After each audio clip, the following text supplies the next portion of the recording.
Boa noite, queridos. A graça e a paz a todos. Vamos colocar em pé neste momento para darmos início ao nosso culto dominical, culto da noite. Nós vamos começar lendo o Salmo de número 22. Vamos ler até o versículo 18. É um salmo messiânico que conta um pouco da agonia de Jesus, dos últimos momentos de Jesus. O título é Sofrimento e Vitória do Messias. Quero fazer uma leitura alternada com os irmãos. Vou ler os ímpares, os irmãos lerão os pares. Okay? Diz assim a palavra do Senhor. Deus meu, por que me desamparaste? Por que se acham longe de mim?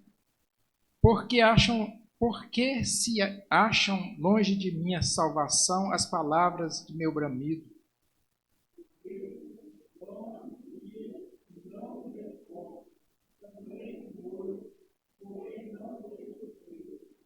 Contudo, tu és santo, entronizado entre os louvores de Israel.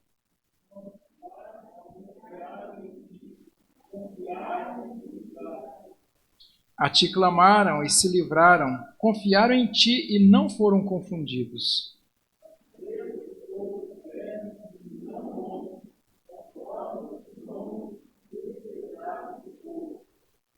Todos os que me veem zombam de mim, afrouxam os lábios e meneiam a cabeça.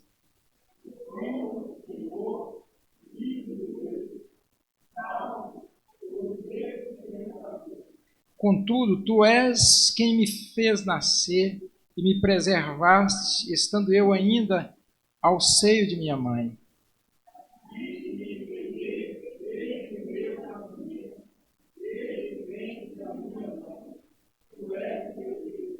Não distancieis de mim, porque a tribulação está próxima e não há quem me acuda.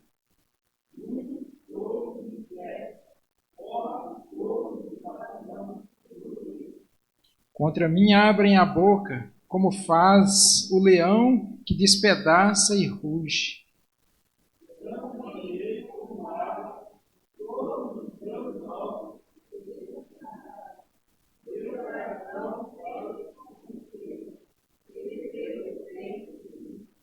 Secou-se o meu vigor como um caco de barro, e a língua se me apega ao céu da boca. Assim me deitas no pó da morte.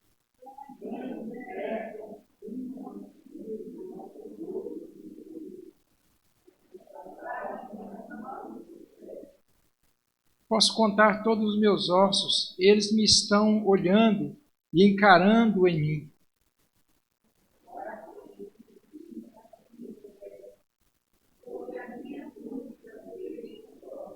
Amém. No próximo domingo nós continuaremos a conclusão desse salmo. Vamos falar com Deus nesse momento, queridos. Vamos pedir que o Senhor esteja abençoando esse culto, o período de louvor às nossas vidas, a palavra, que possamos hoje receber aquilo que nós necessitamos para o nosso coração, para as nossas vidas, uma orientação para a nossa semana, para os nossos dias futuros. Que o Senhor nos abençoe nesta noite, nos dê aquilo que nós necessitamos. Senhor, nós nesta noite te pedimos a tua graça, a tua direção, a tua bênção para este culto. Que o Senhor esteja abençoando cada momento, cada irmão que estará aqui, ó Deus, atuando, e os demais também que estarão, ó Deus, recebendo. Que o Senhor nos abençoe, que o Senhor venha abençoar o louvor que será ministrado neste momento, abençoando os teus servos, usando como a ferramenta do Senhor para trazer a bênção para nós através desses cânticos. Que o Senhor venha falar aos nossos corações, Senhor. Abençoe a palavra, abençoe esse culto, que possamos ter um momento abençoado, um momento agradável de comunhão, Senhor Deus, de oração e de aprendizagem da Tua palavra, um crescimento na Tua palavra, Senhor, na experiência com o Senhor. Que o Senhor abençoe o nosso culto. Nós pedimos a Tua ajuda, a Tua bênção e a Tua direção, em nome de Jesus. Amém. Nem quero convidar aqui o João e a Lore, que estará nos conduzindo nesse período de louvor.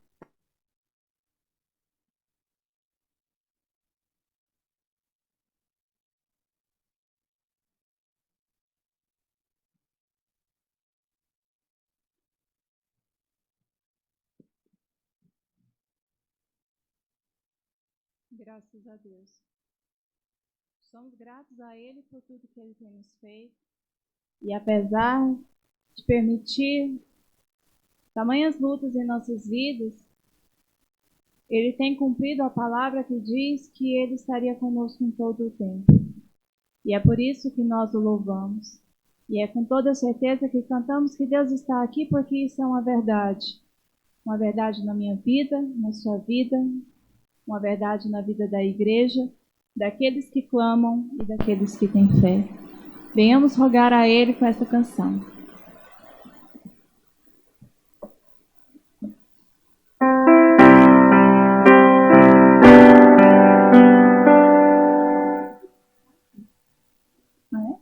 Desculpa. Eu achei que é. Expectativas.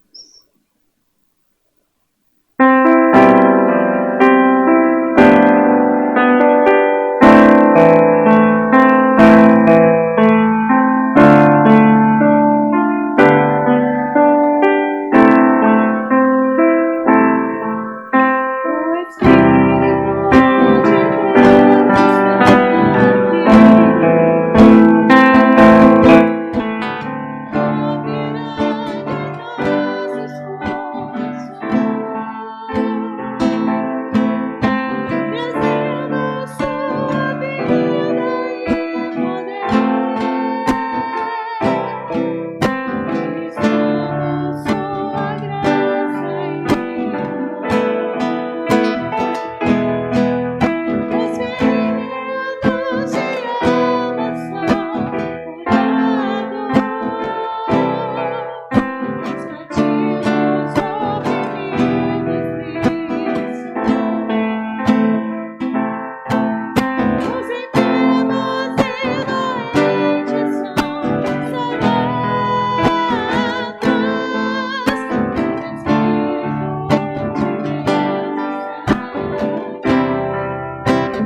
vai chegar um dia que nós vamos cantar com o nosso Senhor.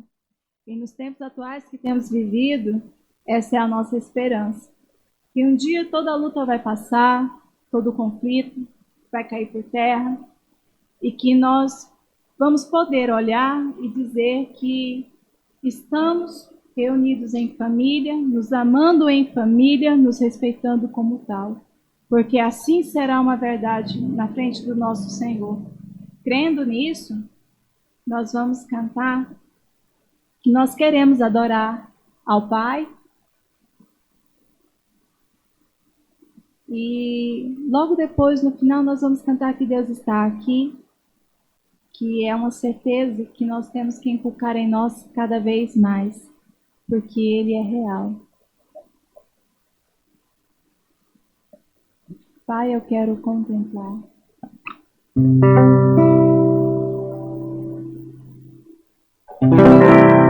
Pai, eu quero contemplar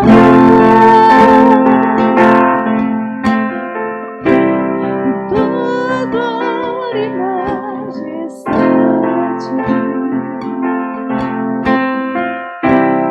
Pai, eu quero te adorar.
Todas as coisas tu sabes, nada foge ao teu controle. O que existe dentro de nós, os sentimentos, o que em nossa mente tem sido inculcado, tudo provém do teu querer. O teu poder, Senhor, emana aos céus, vai ao profundo do mar, e nenhum de nós escapa do teu olhar. Sabemos, Senhor, que tu és Pai, e que quando mexe com os teus filhos, Senhor, dói em teu coração também. Assim como tu nos amas, a cada um de nós o Senhor nos disciplina, santifica as nossas vidas para que possamos chegarmos a ti. Senhor, esse processo de santificação é dolorido, mas é necessário aos teus filhos. Então clamo a ti, ó Deus, que tu venhas, Espírito Santo, enchendo os nossos corações fazendo com que os nossos olhos venham olhar somente para Ti. Pai amado, que tudo o que há em nós, que nos afasta da Tua graça, que seja retirado.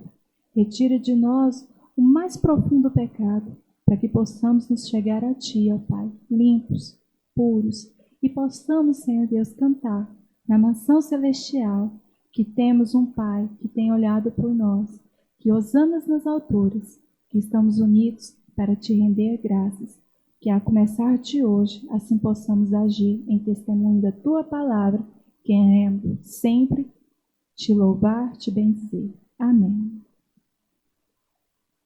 Pastor Onofre.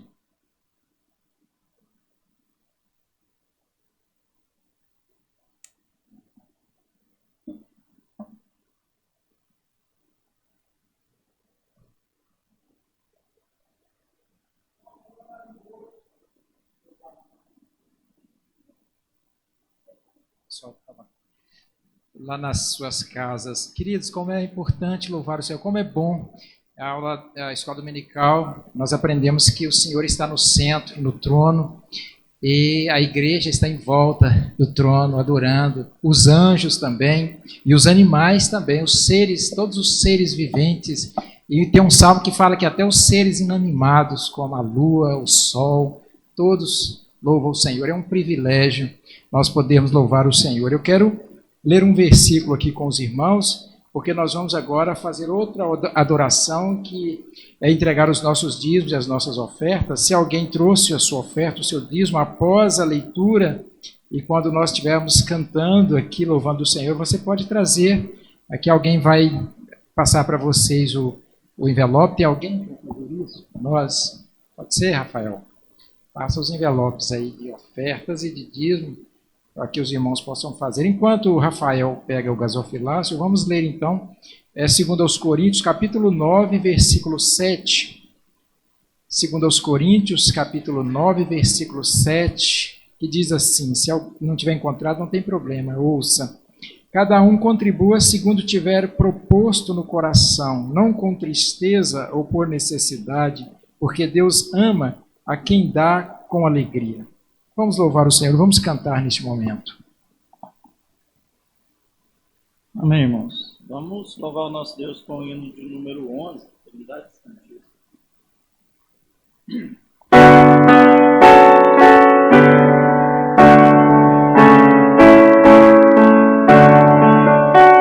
Santo, Santo, Deus onipotente,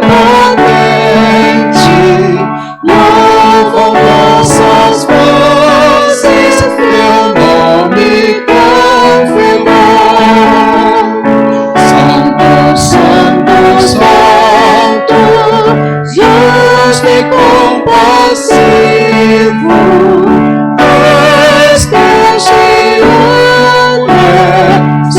Seu Criador. Santo, Santo, Santo, nós dos pecadores não podemos ver tua glória sem temor. Tu somente és santo, santo és perfeito, Deus soberano, imenso em teu amor. Santo, Santo, Santo, todos os remidos, juntos como os anjos proclamam teu louvor. Antes de formar-se firmamente a terra, eras e sempre e has de ser, Senhor. Santo, Santo, Santo, Deus onipotente, tuas obras louvam teu nome.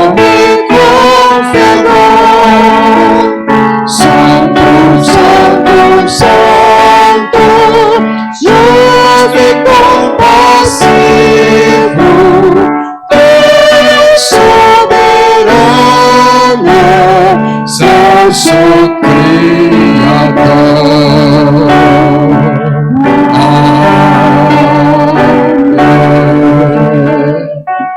Amém, queridos. Vou convidar, quem eu convido para orar para nós nesse momento? Vou convidar a Sandra que ore para nós nesse momento.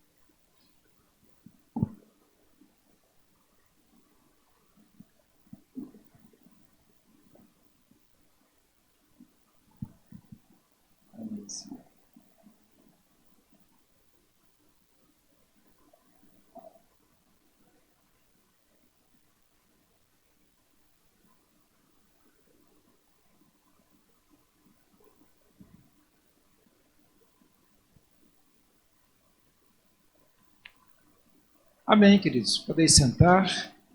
Agradeço aos irmãos que estiveram nos conduzindo no louvor. E vamos agora para a outra parte do nosso culto, parte que é muito importante, que é a ministração da palavra. Convido o Rafael, que estará aqui à frente, para nos conduzir neste momento.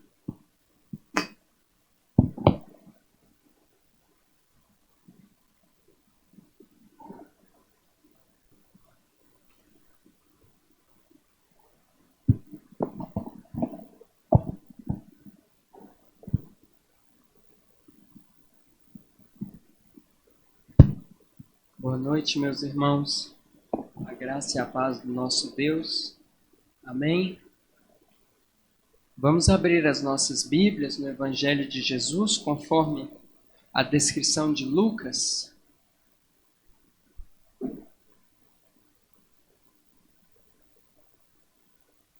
Lucas, nós vamos estar lendo o capítulo 15, dos versos 11 até o 32.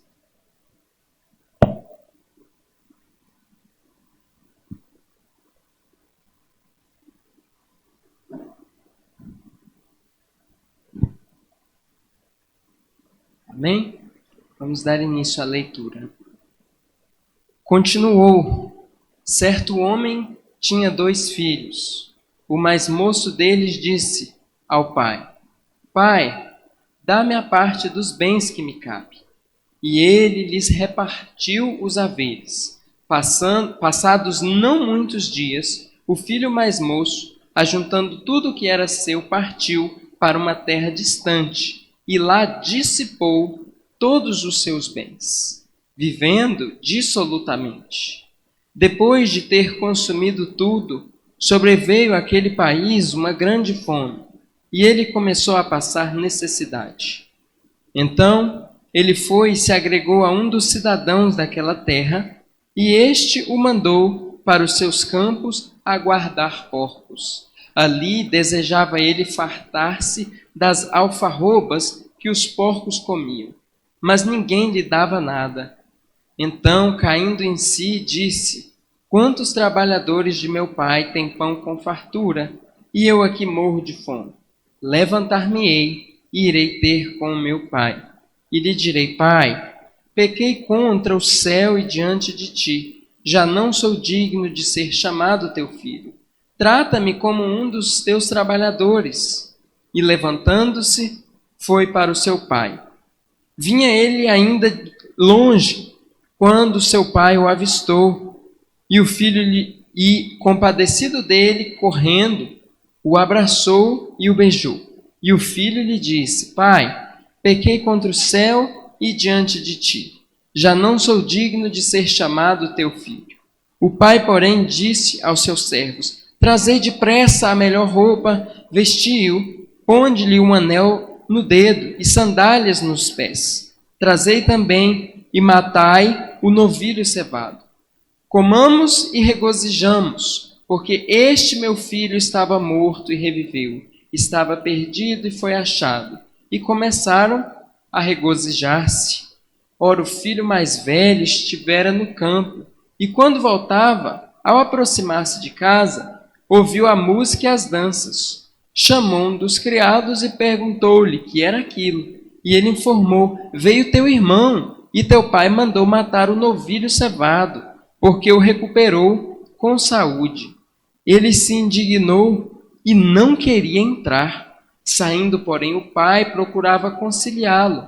Mas ele respondeu ao seu pai: há tantos anos te sirvo sem jamais transgredir uma ordem tua, e nunca me deste um cabrito sequer para alegrar-me com os meus amigos. Vindo, porém, esse teu filho, que desperdiçou os teus bens com meretrizes, tu mandastes matar para ele o novilho cevado.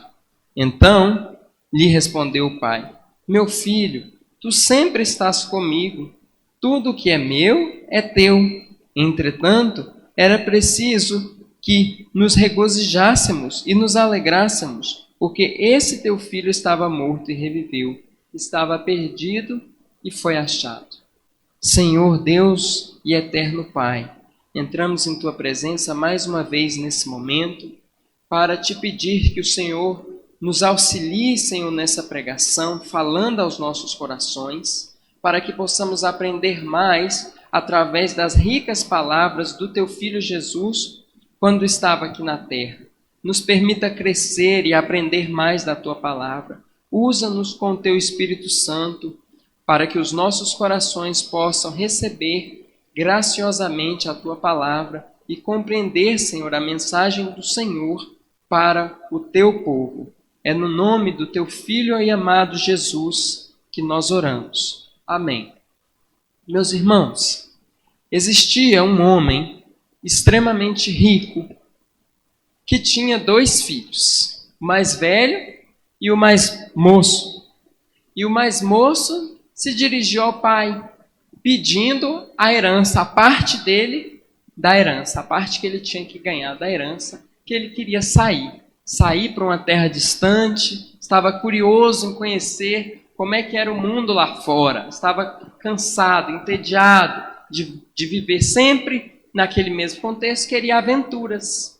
E aí ele pediu esse dinheiro, essa herança, e o pai, certamente muito triste, mas deu essa herança para ele, e ele foi para esse país distante e começou a gastar lá todo esse dinheiro sem controle nenhum e com coisas extremamente erradas, com festas e prostitutas e tudo que vinha na telha, tudo aquilo que ele estava interessado em conhecer, ele começou a gastar esse dinheiro todinho sem controle nenhum. E aí aconteceu desse dinheiro acabar. E além desse dinheiro acabar, veio uma fome terrível naquele país, uma crise naquele país, e ele começou a ter que procurar emprego. Certamente os amigos que ele tinha sumiram todos, né? Na hora da bonança estavam presentes, mas quando veio essa fome, certamente eles sumiram todos e ele ficou precisando de pelo menos um emprego, e ninguém dava emprego para ele, porque ele era um estrangeiro e a preferência era dar emprego para os de lá e não para os estrangeiros, né? É difícil até hoje um estrangeiro conseguir emprego num país, né, onde ele está visitando. É difícil. E aí o único emprego que ele conseguiu foi cuidar de porcos, né? Cuidar de porcos num lugar lá, em troca ele recebeu abrigo, pelo menos um lugar para ele morar. Salário, a parábola não fala de salário, de estabilidade, é apenas para ele ter um abrigo, um lugar onde repousar a cabeça. E aí lá nesse momento ele sentia fome e tinha vontade de comer a comida que ele estava dando para os porcos. Ele tinha vontade de comer essa comida. E aí nesse momento ele percebe que ele estava louco. Ele cometeu uma loucura, que ele tinha tudo na casa do pai, até os empregados, até os trabalhadores, tinha pão com fartura, e ele estava lá morrendo de fome. E ele, não, eu vou voltar, vou falar para o meu pai: pai, eu pequei contra os céus, pequei contra ti, não sou digno de ser chamado teu filho, deixa pelo menos ser o seu empregado, o seu trabalhador, deixa eu ser pelo menos isso, e vou voltar. E quando ele voltou, o pai de longe já viu ele voltando e foi correndo assim, numa animação para recebê-lo, né? Numa alegria tão grande, abraçou e beijou, e ele começou a falar o discurso que ele tinha ensaiado. Pai, eu pequei contra os céus, pequei contra ti, não sou digno de ser chamado teu filho. Só que a animação do pai era tão grande que ele interrompeu, não deixou nem o filho terminar de falar. Já chamou os empregados, rápido, depressa, vem aqui, traz a melhor roupa, sandálias e um anel, matem um novilho, nós vamos fazer uma grande festa, porque esse meu filho estava morto e reviveu, estava perdido e foi achado. É momento de celebrarmos, é uma grande festa. E o irmão mais velho, ouvindo o barulho, né, da festa, das danças, perguntou para o empregado lá, falando assim, que barulho é esse? O que está acontecendo? Ele falou, é o seu irmão que voltou e o seu pai mandou matar um novilho para festejarmos. E o irmão ficou zangado com aquilo e não quis nem entrar nessa festa, ficou de fora. E o pai chegou para esse filho mais velho e ele falou, olha, eu tenho obedecido todas as suas leis, tudo que você tem mandado eu tenho obedecido, nunca saí, agora esse teu filho não chama nem de irmão. Fala assim, esse teu filho sai, gasta todo o seu dinheiro com festas, com coisas erradas, e você dá uma festa, e para mim, eu nunca ganhei nenhum cabrito para mim celebrar com os meus amigos. Aí o pai falou, mas meu filho, tudo que é meu é seu. É necessário a gente celebrar a volta do seu irmão, porque é como se ele tivesse morto e reviveu, como se ele tivesse perdido e foi achado. E assim, Jesus conclui, né, a parábola do filho pródigo, ou a parábola do filho perdido. Mas para a gente entender mais a respeito dessa parábola, é necessário a gente entender por que Jesus contou essa parábola. Jesus pregava por meio de muitas parábolas, mas para a gente entender elas, é importante a gente entender em que contexto Jesus pregou essas parábolas, para quem ele pregou e por que ele pregou, né? Para quem ele pregou, por que ele pregou. Acontece que os fariseus e os escribas daquela época estavam criticando Jesus, né? Reclamando que Jesus estava aceitando pessoas reprovadas pela sociedade, prostitutas, publicanos, pecadores. E esses fariseus estavam insatisfeitos com isso, achando aquilo estranho, né? Eles excluíam essas pessoas da sociedade. E Jesus não tinha preconceito, ele acolhia aqueles que realmente quisessem o perdão de Deus. E aí, os fariseus estavam reclamando. Principalmente, por exemplo, porque Jesus estava acolhendo publicanos. Quem eram esses publicanos? Os publicanos, no Novo Testamento, eram os cobradores de impostos das províncias do Império Romano. Eram as pessoas que eram responsáveis por cobrar impostos, né? Só que esses publicanos, eles faziam o seguinte, eles tinham uma meta para eles alcançarem, para pagar para o governo romano um valor X. Alcançado esse valor X, eles podiam cobrar um pouquinho a mais para ficar para eles, uma certa corrupção para eles. Aí eles conseguiam extorquir grandes somas de dinheiro para eles. Eles cobravam imposto, além do imposto, eles ainda pegavam um pouquinho para eles, e as pessoas tinham que pagar. Para a gente entender essa raiva que os hebreus tinham dos publicanos, é só imaginar se isso acontecesse no Brasil. Imagina, o governo agora colocou publicanos para cobrar um imposto aqui. Imagina como é que ia ser. Cobrando, além do imposto que a gente sabe que não é barato, tudo que a gente vai comprar tem imposto, praticamente qualquer investimento que a gente vai fazer incide um imposto em cima do lucro que a gente faz, tudo tem imposto. Aí imagina o governo colocasse esses publicanos para cobrar, além desse imposto, mais um pouco para ficar para eles. A pessoa não ia ter benefício nenhum. Era essa raiva que os judeus tinham dos publicanos. E era pior ainda, porque o dinheiro ia para os romanos. E não ia para as autoridades dos judeus, iam para os romanos. Então era para um povo dominador, né? Porque os romanos que dominavam. Então essa era a raiva que eles tinham. Eles achavam que esses publicanos, que inclusive eram judeus, eram traidores da pátria, trabalhando para romanos e extorquindo o dinheiro deles. Só que Jesus, ele salvou muitos publicanos em seu ministério. Ele salvou, a gente tem exemplos na Bíblia. Por exemplo, Mateus. Mateus era um publicano. Inclusive, quando Jesus chamou Mateus para o seu ministério, Mateus estava cobrando impostos. Ele estava sentado lá, coletando impostos, e Jesus disse: vem, me segue, e ele seguiu. Outro exemplo bem famoso de publicanos era Zaqueu. Zaqueu, a Bíblia fala que ele era o maioral dos publicanos, ele era rico, tamanha o trabalho que ele fazia de cobrança de impostos, e Jesus salvou esse homem, e salvou, ainda disse assim, olha, hoje houve salvação nessa casa, pois que também este é filho de Abraão, porque o Filho do Homem veio para buscar e salvar o perdido. Então, esse contexto que Jesus pregou sobre o filho pródigo era para mostrar a graça de Deus em resgatar os perdidos, resgatar os publicanos, resgatar os pecadores. Foi para isso que Jesus veio. E é interessante que nós lemos, essa parábola está no capítulo 15. O capítulo 14 termina com a seguinte expressão: quem tem ouvidos para ouvir, ouça. É assim que o capítulo 14 termina. E o capítulo 15 começa falando de pecadores reunindo-se para ouvir a Jesus. Então o capítulo 14 termina Jesus falando: quem tem ouvidos para ouvir, ouça. E o capítulo 15 começa falando de pecadores reunindo-se para ouvir a Jesus. Eles tinham ouvido para ouvir e estavam ouvindo. E aí Jesus, nesse contexto, sendo criticado, ele começa a explicar a graça de Deus através de 3 parábolas. A parábola da ovelha perdida, né, um pouquinho antes aí do filho pródigo, depois a parábola da dracma perdida e depois a parábola do filho perdido.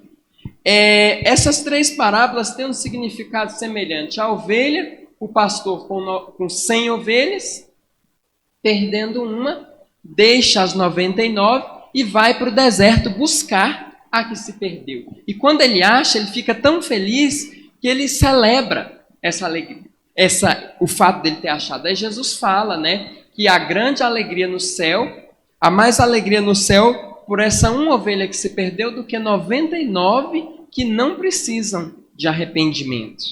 E a dracma perdida, né, uma mulher com 10 dracmas, ao perder uma, ela acende a candeia, varre a casa, procura até achar. Quando ela acha, ela chama as amigas, as vizinhas e celebra o fato dela ter achado. E Jesus fala que no céu há exatamente essa alegria tão grande quando um perdido volta para a casa do Pai. E depois a parábola do filho pródigo. Na verdade, esse título, a parábola do filho pródigo, ele não é inspirado, ele não faz parte do texto original. Não foi Lucas que escreveu esse título. Esse título serve apenas para ajudar a pessoa folheando a Bíblia a encontrar essa parábola. Esse título não é inspirado, porque se você for ler mesmo essa parábola, você vai ver que o personagem principal não é o filho, e sim o pai que acolhe o filho. A palavra pai é repetida várias vezes nesse texto. Então a gente poderia falar assim: Jesus pregou através da parábola da ovelha perdida, pregou através da parábola da dracma perdida e pregou através da parábola do pai que acolhe esses perdidos. Amém? Essa parábola do filho pródigo, ela pode ser dividida em algumas partes interessantes que a gente pode extrair algumas informações importantes sobre ele. A primeira é o filho pródigo antes de sair da casa do pai. Depois o filho pródigo fora da casa do pai. E depois o filho pródigo retornando para a casa do pai. Primeiro, o filho pródigo antes de sair da casa do pai. Esse filho pródigo, ele tinha perdido o encanto pelo pai, pela sua família, pelo que tinha lá. Ele tinha perdido completamente o encanto por aquilo. Ele queria se aventurar, conhecer coisas novas, queria largar tudo aquilo, estava disposto a largar tudo aquilo. Ele estava mais interessado em usufruir do mundo lá fora, queria conhecer. Foi criado lá dentro da casa do pai, queria conhecer, queria buscar o que o mundo pudesse oferecer. Só que o pecado, ele promete uma coisa que ele não cumpre. O pecado é a maior propaganda enganosa que já existiu e que existe na história da humanidade. Ele promete felicidade, ele promete que ele vai te encher de alegria, encher de bens, encher de satisfação, e depois, quando você vê, ele te deixa na mão. Ele promete uma coisa que ele não tem. Só Deus consegue preencher esse vazio, preencher até transbordar esse vazio. O pecado não tem como preencher. Ele promete, mas ele engana, ele é uma propaganda enganosa. E essa situação do filho pródigo estava muito séria, porque se ele pediu a herança para o pai dele, significa que no coração dele, o pai dele já havia morrido. Porque a herança é dada quando o pai vem a falecer e ele pediu antes do pai falecer. Então, no coração dele, o pai já não era nem mais pai dele, o pai já havia morrido. Então, foi um esfriamento espiritual tão grande, um afastamento espiritual tão grande, nós precisamos tomar cuidado com esse esfriamento de chegar ao ponto de ignorar a Deus, fazer como se Deus não existisse mais em nossas vidas, fazer tudo de forma mecânica, fazer porque tem que fazer. A gente tem que tomar cuidado com isso. E porque isso vai nos afastando, nos afastando, nos afastando de Deus, como aconteceu com esse filho mais moço. Nós precisamos nos atentar para essa situação. Essa era a situação que o filho mais moço estava vivendo. Ele estava se afastando de Deus, do seu pai. Agora o filho pródigo fora da casa. O que aconteceu com ele fora da casa de seu pai? Ele, em primeiro lugar, ele pegou esse dinheiro e foi para uma terra distante. Uma terra bem longe, um país distante. Se ele foi para esse país distante, é porque ele não queria ser supervisionado, não estava interessado em ninguém para exortar ele, não estava interessado em conselhos, não estava interessado em ninguém dar bronca. Ele ia para um lugar onde ninguém conhecia ele, ninguém sabia da reputação dele, então ele vai para esse lugar distante para fazer as coisas erradas. Ele saiu disposto a buscar felicidade no mundo. Ele foi para o mundo procurar a felicidade, procurar preencher esse vazio que estava dentro dele de alguma forma, através de festas, através do pecado. Ele foi vivendo dissolutamente, se dissolvendo, acabando consigo mesmo. E ele agiu como pródigo, o filho pródigo agiu como pródigo nessa terra distante, porque a parábola diz que ele dissipou todos os seus bens, né? O pai era rico, certamente ele conseguiu uma herança bem grande. Só que o dinheiro pode ser o tanto que for. Se você não souber administrar, se não houver gestão, a administração do dinheiro ele acaba. Pode ser o tanto que for. Se você não souber administrá-lo, uma hora ele vai acabar. E foi o que aconteceu com o filho pródigo. Ele tinha bastante dinheiro, em vez de administrar, o que ele fez? Gastou como se não precisasse de organização financeira. E essa situação do filho pródigo se encaixa com duas frases importantes do rei Salomão. Olha aqui que o rei Salomão fala em Provérbios 20 e 21. A posse antecipada da herança, no fim, não será abençoada. A posse antecipada da herança, no fim, não será abençoada. Então ele estava com um dinheiro que não era abençoado, que não ia render a posse antecipada da herança. Está aqui segundo Salomão. E Salomão também fala em Provérbios 21, 20, dizendo o seguinte: tesouro desejável e azeite há na casa do sábio, mas o homem insensato os desperdiça. O que ele está falando? Que o sábio ele consegue administrar os bens dele. Portanto, na casa dele haverá tesouro desejável e azeite. Mas o insensato faz igual o filho pródigo. Desperdiça. Os desperdiça. Então, o filho pródigo dissipou todos os seus bens. Ele estava com dinheiro que não era abençoado. E, além disso, ele vai lá e gasta tudo. E aí, sobreveio uma grande fome. E como ele não tinha nenhuma reserva, ele começa a passar necessidade. E o único emprego que ele consegue, emprego entre aspas, é cuidar de porcos. De porcos. E ele tinha vontade de comer a comida desses porcos. Ele estava com fome. Ele desejava se alimentar da comida desses porcos. Agora, vocês já pararam para pensar por que Jesus usou o porco, a figura do porco? Isso porque os porcos eram vistos como animais impuros para os judeus. Eles não comiam nem a carne do porco, né? Então isso para os judeus era desonroso. Cuidar de porcos era desonroso para os judeus. Era humilhante. Então Jesus estava querendo ilustrar que esse filho chegou numa situação desonrosa, chegou numa situação humilhante, cuidando de porcos. Por isso que Jesus usou a figura de porcos, para encaixar no contexto cultural dos judeus, que é essa a cultura deles. Para qualquer judeu era desonroso você cuidar de porcos, trabalhar com os porcos. E esse filho pródigo, ele pensou que ele ia achar felicidade fora, né? Mas o que ele achou foi essa desonra para ele. Ele viu que ele estava se desonrando. Então, a parábola vai seguindo e fala que ele caiu em si. Ora, se ele caiu em si, significa que ele estava fora de si. Ele estava louco. O filho pródigo estava louco e ele começa a refletir sobre a sua loucura, a pensar sobre o que ele tinha feito. Ele pensou o seguinte: nossa, até os trabalhadores do meu pai têm pão com fartura e eu estou aqui morrendo de fome. O que eu estou fazendo aqui? Que escolha mais insensata, que escolha mais desajuizada. Eu tinha tudo e eu escolhi vir para a incerteza.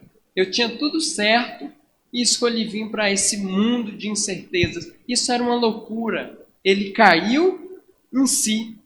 E aí, quando ele começa a reconhecer essa situação que ele foi se meter, ele começa a se arrepender. Essa é uma das etapas principais do arrependimento. É você reconhecer onde você foi parar. O que eu fiz comigo mesmo? Nossa, o que é isso? Que loucura! Isso é uma fase do arrependimento, como diz aquela música: ó, quão cego eu andei, cego, e perdido vaguei, perdido, longe, longe do meu Salvador. Cego, perdido e longe. Era assim que estava o filho pródigo. E nesse momento ele percebeu que ele não precisava ir tão longe para procurar a felicidade. A felicidade estava do lado dele, com o pai. Lá estava a felicidade. Ele não precisava ir para um país tão longe, tão distante, a fim de procurar a felicidade. A felicidade estava muito mais perto do que ele estava imaginando. Agora, ele vai para a terceira fase dessa parábola, que é o retorno. O filho pródigo retorna ao pai. Agora eu quero chamar a atenção dos irmãos para esse momento da vida dele. Primeiro, para a reação do pai ao receber esse filho que estava voltando. Naturalmente, né, nas concepções humanas, o pai poderia rejeitá-lo, não querer mais, ou aceitar como um dos seus trabalhadores, né? Mas o pai, ele avistou de longe ele já viu o filho e compadeceu-se dele e foi correndo, disparado para ver o filho que estava voltando. O abraçou e o beijou e o filho começou a falar: pai, eu pequei contra os céus, pequei contra ti, já não sou mais digno de ser chamado teu filho.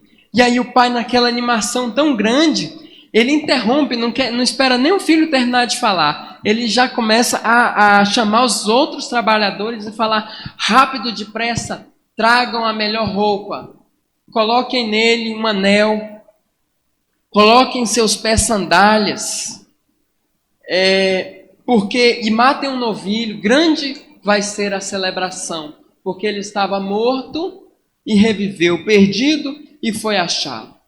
E essas coisas que o pai dá para o filho têm significados interessantes. Veja, melhor roupa. Essa melhor roupa tem um símbolo de honra, honra ao mérito, símbolo de grandeza.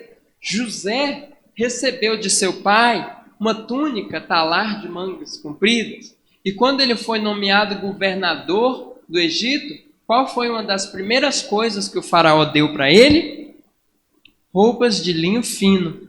Então esse símbolo de honra, de grandeza, o pai honra o filho, vê ele naquela situação e dá a ele a melhor roupa. O anel em seu dedo, José também havia recebido um anel do dedo do faraó. Ele deu a José, e o mais interessante aqui é as sandálias em seus pés. Os escravos naquela época, eles andavam descalços. Eles não tinham calçados, eles andavam descalços. E ele vê o filho e rapidamente ele já pensa numa sandália. Isso significa que aquele filho era, no mundo do pecado, estava como se fosse um escravo.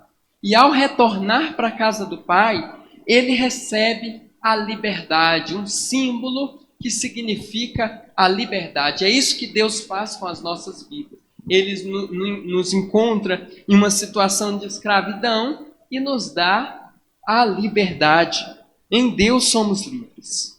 E ele também dá um novilho cevado, utilizado em festas e em ocasiões especiais. O pai, essa recepção do pai, Jesus usou para simbolizar a graça de Deus. Esses símbolos que Jesus usa, a recepção do pai, nada mais é do que a graça de Deus. Por quê? Porque, primeiro, o pai recebeu o filho na situação que ele estava. Sujo, mal lavado, pobre, sem dinheiro, gastou tudo. E ele recebe do jeito que ele estava. O filho não se arrumou antes de encontrar o pai, não tentou dar um jeito. O pai o aceitou do jeito que ele estava. Também, o filho não havia feito nada para receber alguma coisa do pai. O filho não fez nada para receber o perdão do pai. Da mesma forma, é a graça. A graça, ela vem sem a pessoa fazer nada para receber o perdão. Apenas Deus ama a pessoa e salva. E o filho estava mal vestido, e o pai lhe deu a melhor roupa, colocou um anel em seu dedo e lhe deu sandálias em seus pés. O filho estava descalço e o pai lhe deu sandálias, porque já falamos que a sandália significa a libertação da escravidão. Então esse filho era escravo, estava numa situação de escravidão, e a salvação deu a ele a liberdade. Ele estava faminto, ele estava querendo receber a comida dos porcos. E o que o pai deu para ele? Uma festa grandiosa com novilho cevado. Ele estava desejando comer a comida dos porcos e o pai dá a ele um grande banquete. É por isso que o rei Davi fala lá no Salmo 23 que o Senhor é o meu pastor e nada me faltará. Ele dá o quê? Pastos verdejantes, leva para junto de águas de descanso. Ele dá tudo que a ovelha precisa. Isso é a graça de Deus. Graça é conceder uma grande bênção a quem não merece, não fez nada para receber e nem tem como retribuir a isso. Graça é não desistir da humanidade, mesmo depois dessa ter se rebelado no jardim do Éden. Isso é graça. Graça é formar para si um povo, uma nação santa, uma raça eleita separada. E através desse povo trazer uma mensagem que tem a capacidade de abençoar todas as famílias da terra. Graça é mandar profetas e homens de Deus para alertar o povo de Deus quando este estava se entregando nas mãos da idolatria. A graça é amar ao mundo de tal maneira, ao nível de entregar o seu único filho, para que todo aquele que nele crê não pereça, mas tenha vida eterna. Graça é olhar para um publicano e para um pecador e amá-lo e dizer: venha e me segue. Graça é o que nos tirou das trevas e nos trouxe à casa do Pai, e nos trouxe à luz. É o que nos fez estar aqui hoje presente nesta noite, nos tirou do pecado, do jugo do pecado. Essa é a graça de Deus. Agora eu quero chamar a atenção a vocês para a reação do irmão mais velho. Esse irmão mais velho, ele não aceitou o retorno do filho para casa. Ele não queria. Já que ele saiu e fez todas essas coisas erradas, que ele fique por lá mesmo, né? Não volte, ele não merece mais esse perdão. Isso representava os fariseus e os escribas, que eles procuravam mostrar que eles seguiam a lei, que eles obedeciam à lei, mas não queriam aceitar as pessoas que se perdiam e queriam voltar. Eles não estavam querendo aceitar essas pessoas. E é interessante que fala que ele se indignou e não quis entrar na festa. Essa festa também, na parábola, tem um significado. Essa festa, muitas vezes nas parábolas de Jesus, a festa significa o reino de Deus, a nova Jerusalém, o momento em que Jesus vai dizer: vinde, benditos de meu Pai, entrai na posse do reino que vos está preparado desde a fundação do mundo. Isso é a festa. E o filho que tinha ficado com o pai todos aqueles anos ficou de fora da festa, ficou de fora da salvação, ele não quis. E o pai foi lá para tentar reconciliar, mas ele não consegue nem chamar o irmão de irmão. Fala: esse teu filho, você dá um novilho para ele e você não dá nem um cabrito. Isso significa que esse irmão mais velho estava tanto tempo com Deus, mas não sabia quem era Deus, porque para pensar dessa forma, ele não entendia como funcionava a graça de Deus, ele não entendia que tudo que era do Pai também era dele, né? Tudo que é de Deus é nosso, porque Deus é o nosso Pai. Ele não entendeu ainda que a vontade de Deus é resgatar os perdidos. Olha o que o apóstolo Pedro vai falar em 2 Pedro, capítulo 3, verso 9, a segunda parte. Pedro fala assim, olha: ele é longânimo para convosco, não querendo que nenhum perca, que nenhum pereça, senão que todos cheguem ao arrependimento. Os fariseus queriam que esse povo se perdesse, mas Deus não quer que nenhum pereça, mas que a todos cheguem ao arrependimento. Essa é a alegria de Deus, trazer de volta ao arrependimento essas pessoas. E para concluir esse sermão, nós podemos aplicar para as nossas vidas. Como está a nossa vida diante de Deus, diante do Pai? Será que nós estamos como esse irmão mais velho, fazendo tudo de forma mecânica, não se importando com as pessoas que estão se perdendo lá fora, ou então que se perderam e estão querendo voltar e a gente não está levando uma palavra para evangelizar essas pessoas? Como está as nossas vidas? Será que estamos mais próximos desse filho pródigo que saiu para a vida, para o mundo, e está querendo voltar? Ou como esse irmão mais velho? Há salvação para o filho pródigo e para o filho mais velho também.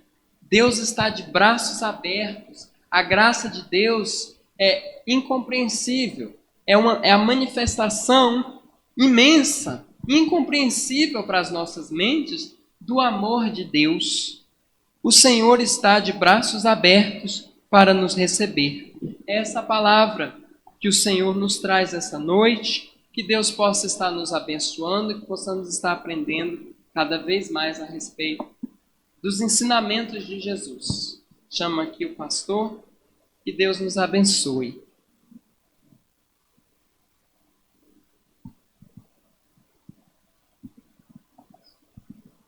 Amém, queridos. Que o Senhor continue nos abençoando, palavra abençoada. Vamos já concluir o nosso culto com os avisos não são muitos. As senhoras vão ter um chá nesse sábado, não é, Sandra? Às 18 horas, é isso? Vai ter uma pregadora trazendo a palavra. Qual é o nome dela? Lívia, né? a Lívia estará aqui pregando e que as irmãs se façam presentes. E os demais avisos, a escola dominical, né, e o culto à noite. E nós estamos pensando aí, retornando os demais trabalhos, o estudo de quarta-feira, o gol. Mas isso vamos orando e pedindo que logo que essa vacina apareça logo e que a gente se livre desse mal para a gente poder retornar à normalidade. Até então, vamos trabalhando dessa forma que nós já estamos trabalhando. Vamos colocar em pé nesse momento e vamos falar com o nosso Deus. Senhor, nós te agradecemos por este culto, pelas nossas vidas. Nós queremos agora orar pela nossa semana, Senhor. Que o Senhor esteja abençoando. Que possamos ter uma semana tranquila, abençoada. Eu oro por aqueles irmãos que estão padecendo, estão tristes com o coração, ó Deus, entristecido por percas, por perder entes queridos, por aqueles que estão hospitalizados. Que o Senhor esteja trazendo uma bênção muito especial nessa semana, tanto para aqueles que perderam seus entes, confortando, alegrando, e por aqueles também que estão internados, o Senhor dê a eles a cura, a bênção, Pai. Essa semana seja uma semana de realizações, ó Deus, de concretizações, de bênção do Senhor para todos nós, para as nossas famílias, e esteja nos livrando de todo mal, nos libertando, Senhor, e que se nós afastamos do Senhor, ó Deus, um afastamento espiritual, que possamos retornar, Deus, com alegria, porque seremos recebidos com um abraço apertado do Senhor, porque o Senhor está sempre de braços abertos, de fato, para receber aqueles que afastaram de Ti, Pai. Que o Senhor nos abençoe, que possamos aplicar essa palavra nos nossos corações. Nós oramos assim no nome de Jesus. Amém. E agora, queridos, que o amor do Pai, a graça do Filho e a comunhão e a consolação do Espírito Santo esteja com todos nós. Em nome do Pai, do Filho e do Espírito Santo de Deus. Amém. Amém, meus queridos.